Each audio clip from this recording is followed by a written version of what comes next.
Macron en Chine, écoutez. En ce qui concerne la crise ukrainienne,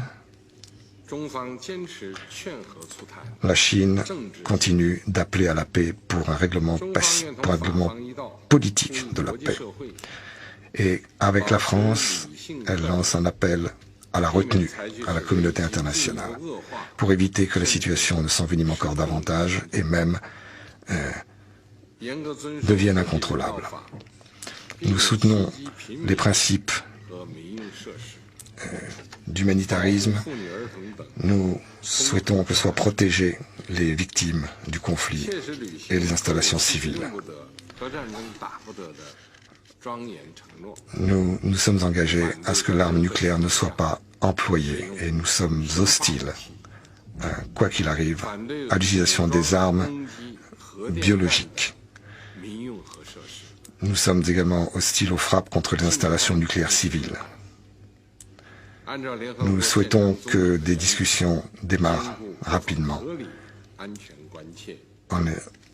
et qu'elles tiennent compte des préoccupations de sécurité de chaque partie pour créer un système équilibré, durable, dans un cadre européen de la sécurité. Nous souhaitons travailler ensemble pour travailler avec l'Ukraine en matière de céréales, de finances, d'énergie, de transport, pour essayer de minimiser les dommages. Nous souhaitons que la majorité des pays en voie de développement subissent également des dommages collatéraux de ce conflit. Je vous remercie.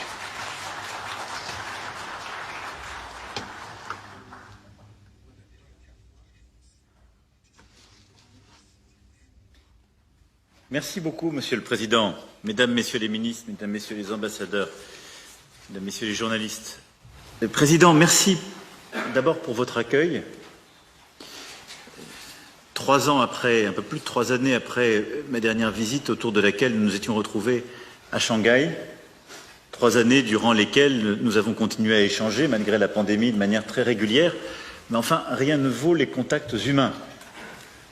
Avec les temps longs qu'on peut passer, je vous remercie d'ailleurs du temps que vous nous accordez aujourd'hui à Pékin, demain à Canton, pour passer du temps ensemble, et de l'importante visite aussi et échange en trilatéral que nous aurons dans un instant avec la présidente de la Commission européenne, von der Leyen, faisant suite d'ailleurs à un format que nous avions inauguré ensemble lors de votre visite d'État en France il y a quelques années, où le président Juncker s'était joint à nous avec à l'époque aussi la chancelière Merkel. Lors de mon premier déplacement en 2018 à Xi'an, j'étais revenu sur la construction progressive de notre relation en partant de nos imaginaires communs sur les routes de la soie pour tracer littéralement de nouvelles pistes de coopération hors des sentiers battus. Et il nous fallait alors travailler à une méthode pour parvenir à de nouveaux équilibres. Je dois dire que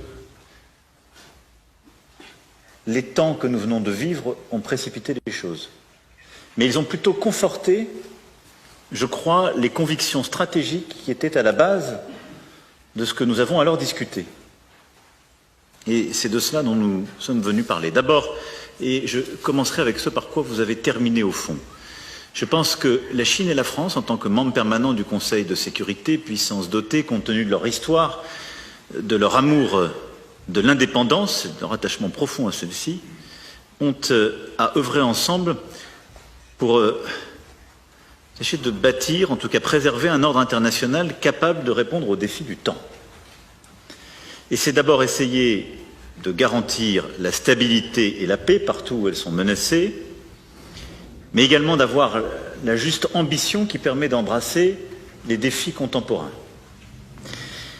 Commençant à parler de paix et de stabilité, nous aurons l'occasion de revenir sur beaucoup de sujets dans nos discussions ce soir et demain, sur la situation du Proche et Moyen-Orient, où le rapprochement d'ailleurs entre l'Arabie saoudite et l'Iran est à saluer. Je vous félicite pour cette avancée tout à fait importante.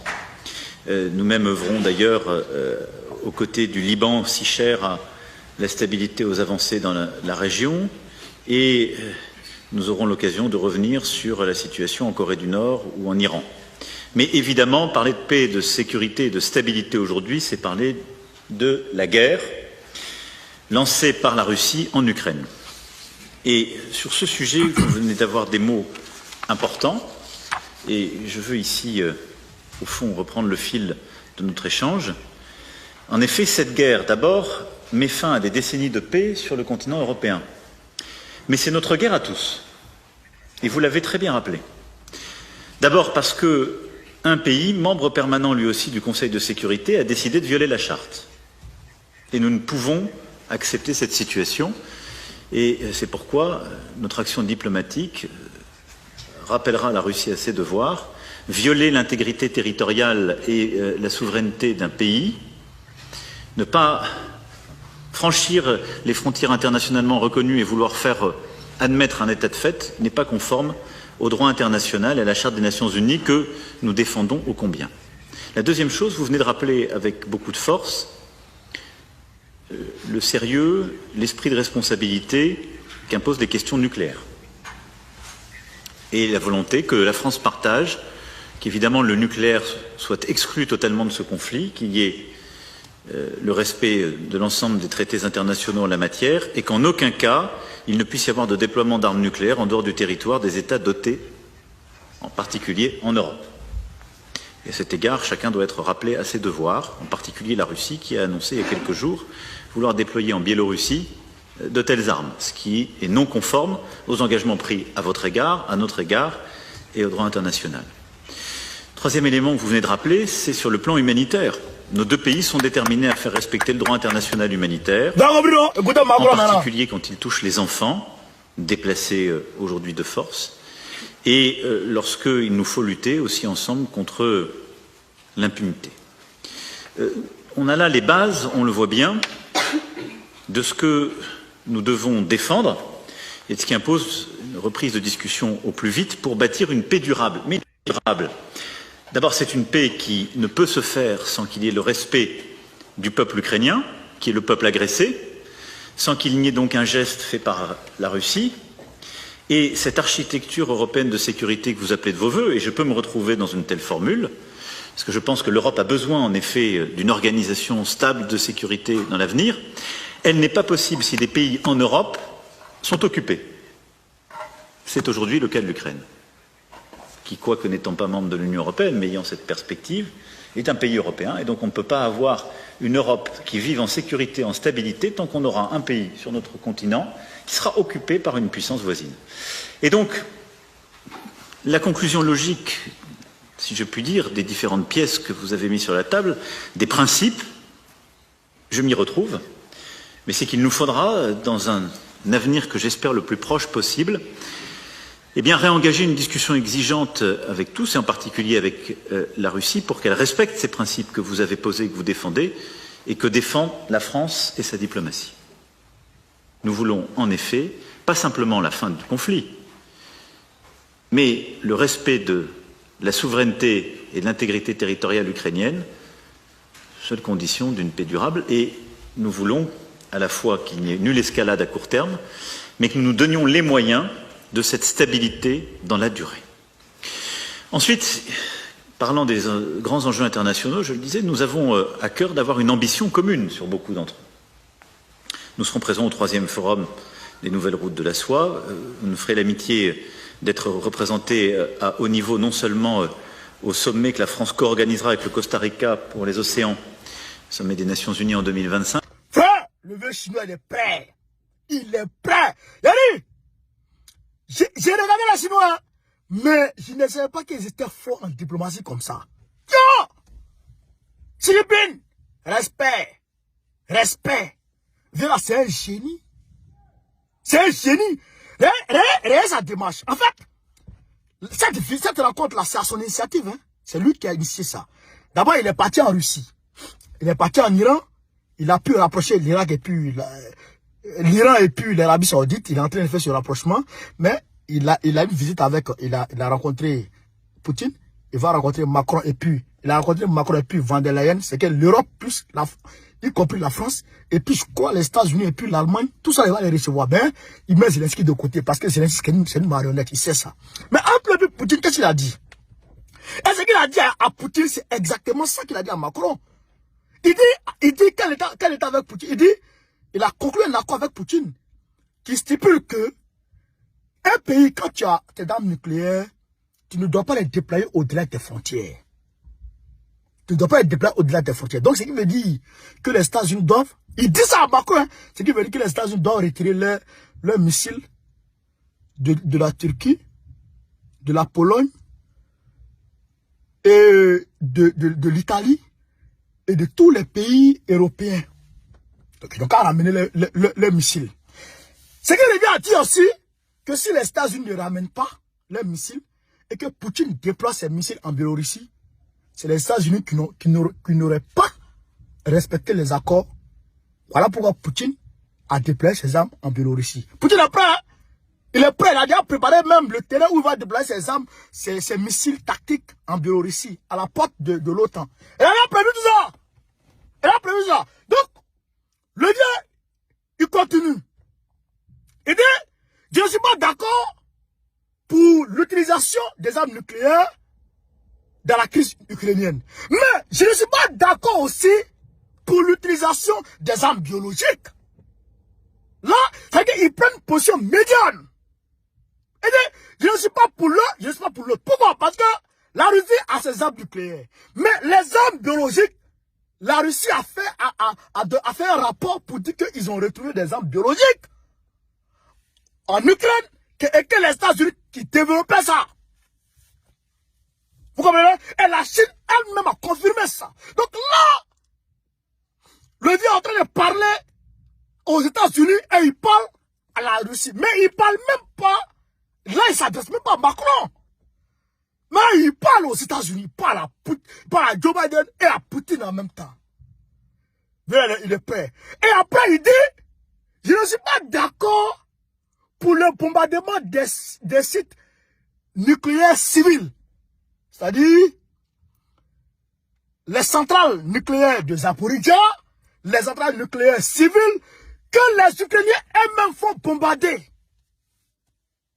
Et pour faire porter le chapeau à Poutine.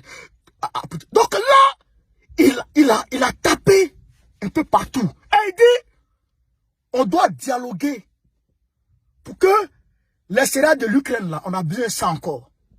Il faut qu'on dialogue pour qu'il y ait la paix en Ukraine. Il ne faudrait pas qu'on soit dans un élan de va-t-en-guerre seulement. Il faut cultiver la paix dans le monde. Voilà la vision du vieux Xi Jinping. Non, vieux, elle est prêt. C'est pas pour rien. Ils sont presque première puissance mondiale. Et avant ça, ils ont signé des accords avec Macron.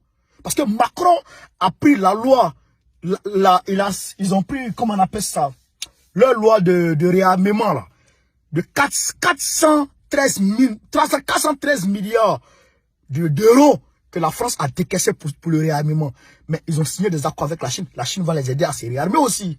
La Chine, je suis d'accord. Mais la Chine dit, si les États-Unis et puis l'Europe, si la Russie et puis si la Chine et puis l'Europe doivent faire un partenariat, doivent faire un accord, il faut qu'ils le fassent de façon indépendante. Il faut que l'Europe soit indépendante des États-Unis. Vous voyez, ils ne vont pas vous laisser dicter les choses par les États-Unis. Donc là, il est en train de parler maintenant à l'Europe. Il a dit, attention. Et donc, Macron revient parce qu'il a reçu une claque au visage. Il dit non, on doit arrêter la Russie. Oui, la Russie va aller déployer ses missiles en Biélorussie. Donc, l'accord là, la Russie veut violer. Là, il est en train de discuter en même temps. Mais si la Russie veut violer, l'accord est là. La Russie n'a pas encore déployé. La Russie n'a aucun missile nulle part. La Russie n'a pas déployé. Mais vous là, vous, vos missiles sont partout. En Pologne, ils ont rempli le Pologne de missiles comme ça. Ils ont rempli, ils ont envoyé beaucoup de missiles en Pologne comme ça. Vous avez envoyé un missile en Pologne.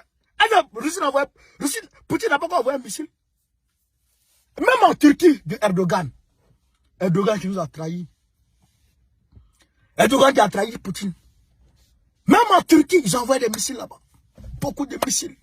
Et là, avec la frontière de la Biélorussie, de la Finlande, 1400, 1340 km de frontières entre la Finlande et la Russie. Là, ils vont déployer les missiles là-bas comme ça. Mais Poutine dit, il veut pas. Poutine dit, il veut pas. Donc, le vieux Xi Jinping dit, tout ça là, il faut éviter. Il faut éviter. Donc, vous, retirez vos missiles et Poutine ne va pas envoyer ses missiles. Non, vraiment, Macron pensait que s'il va là-bas, il va pouvoir frapper Xi Jinping, il va pouvoir faire pression sur Xi Jinping, amener Xi Jinping à tourner le dos à la Russie, ou amener Xi Jinping à, comment dirais-je, à condamner la guerre, à condamner la Russie, l'opération spéciale russe. Il pense qu'il a réussi à le faire. Mais Xi Jinping là, il tient à sa souveraineté. Il lui fait ce qu'il veut, ce qui est bien pour son peuple, et ce qui est bien pour le monde, selon lui. C'est ce que lui fait. Lui n'est pas comme toi. Il n'est pas comme vous qui vous promenez derrière Joe Biden, adresse sa queue. Il n'est pas comme ça. En tout cas, le vieux, respect. Le contrat qu'ils ont signé avec toi là, prends ton jeton.